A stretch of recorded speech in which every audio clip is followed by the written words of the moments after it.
there. So I wanted to demonstrate, let me get the camera set, the last command that I have introduced Annie to. I refer to it as the downstay, and forgive me talking to you without my face or head.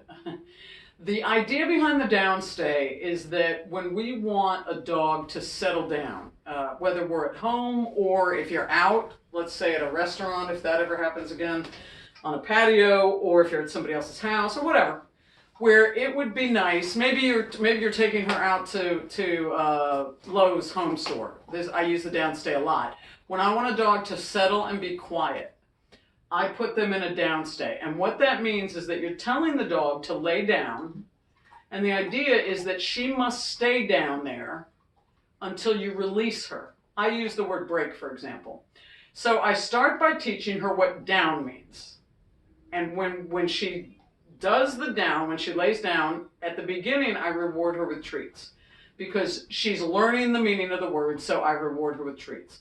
So what I do is I help her, I show her what I want.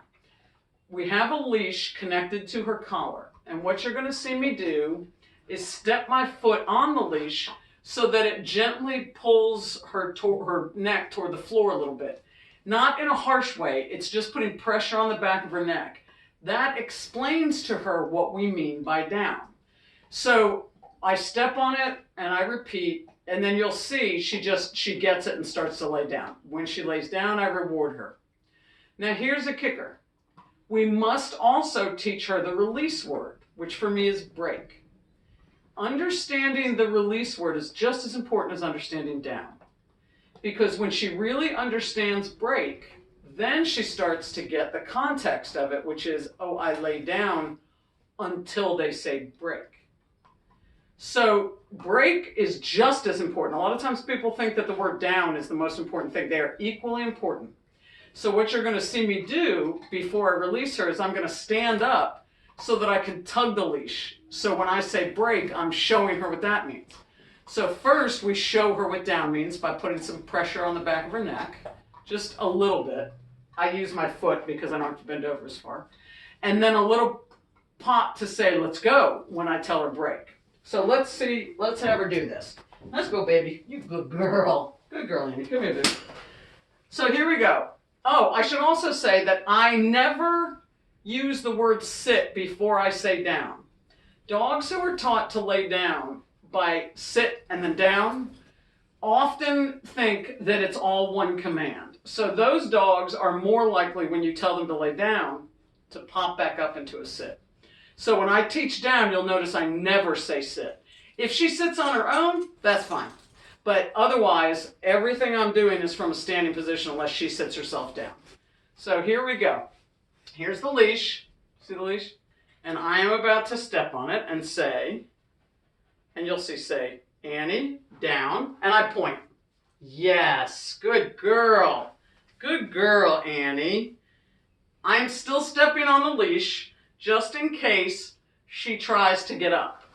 If she tries to get up early, my foot's on the leash, so she will self-correct. But there's no pressure. I'm giving her a treat for laying down.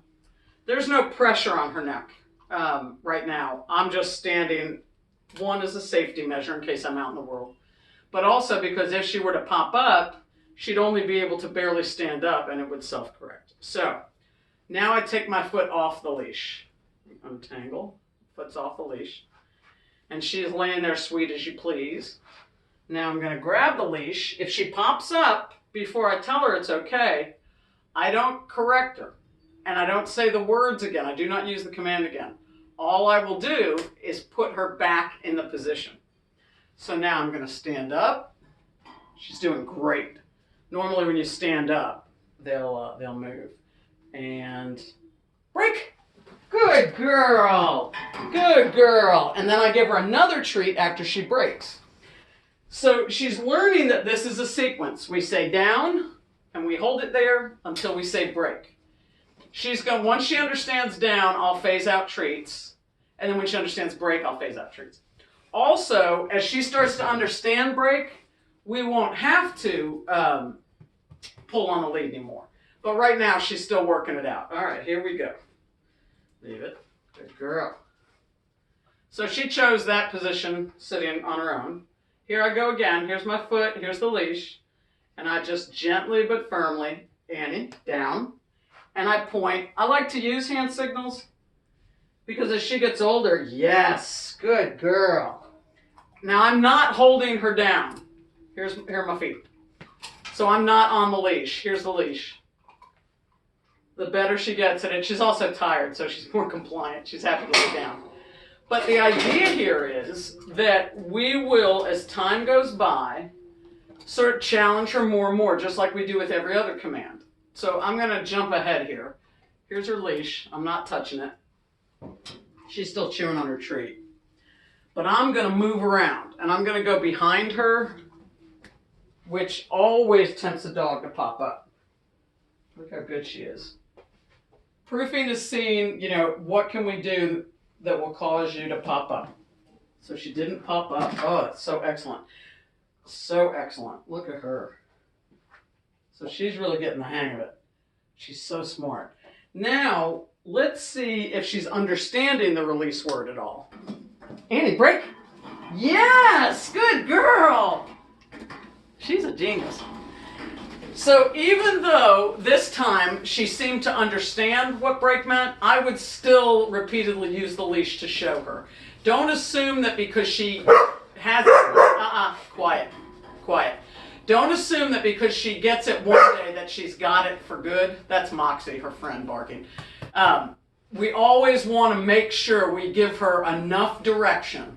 So she wants my treat again. Let's do a couple of commands. Annie, leave it. Leave it. Yes, good girl. Annie, down. Down. I didn't use the leash, but she didn't go down. So now I'm showing her. So that was a way to proof. Good girl, yes.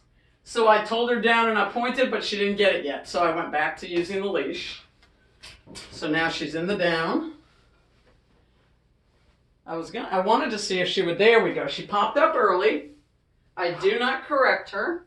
I just might point and I pull on the leash just like I did before. So I pointed. I didn't say the command again. And the reason I didn't say the command again is because it will lose its value if she can just pop up whenever she wants to and then I go over and start over. So all I'm doing is she popped up early. I go put her back down there with no words. Let's see if she does it. Annie, break. Ah, see? So she doesn't really know it yet. That's okay, because this is her first day. Annie, break. Yes, good girl. So I gently tugged to show her. So what you can do when you're practicing with her is to, as time goes by, to make sure that she's really getting the hang of it, you'll get up and walk around. Put her back if you need to, but you'll challenge her. I really, in the real world, only use the downstay to have a dog stay next to me. If I'm talking to somebody at the Lowe's paint store or something, I have a dog lay down. That's their job, is to go into a downstay and wait until I break them.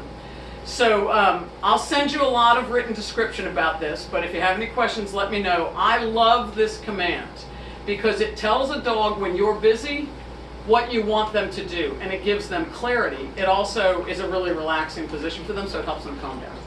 All right, friends, we'll talk to you.